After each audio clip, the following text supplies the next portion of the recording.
இந்த வீடியோவில் நம்ம என்ன பார்க்க போகிறோன்னா, ஒரு மூலிகை பழத்தை தான் பார்க்க போகிறோம். இந்த பழத்தை சாப்பிட்டா இந்த வலி வராதா அப்படின்ற பழத்தை தான் நம்ம பார்க்க போகிறோம். அது வேறு ஒரு பழம்லாம் ஒன்றும் இல்லைங்க, பேரிச்சம்பழம் தான். தினமும் இரவில் பேரிச்சம்பழத்தை பாலில் வேக வைத்து சாப்பிடுங்கள், அல்லது கொய்யாப்பழம் சாப்பிட்டு பால் அருந்துங்கள்.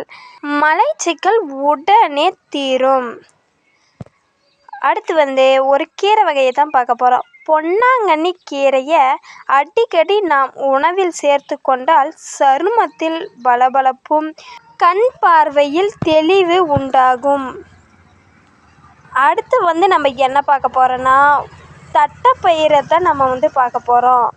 இதை சாப்பிட்டா என்ன குணமாகும் அப்படின்னு கேட்டிங்கன்னா, தட்டைப்பயிரை வேக வச்சு நீரில் சாப்பிட்டால் வயிறு சம்பந்தமான அனைத்து வியாதிகளும் குணமாகும்.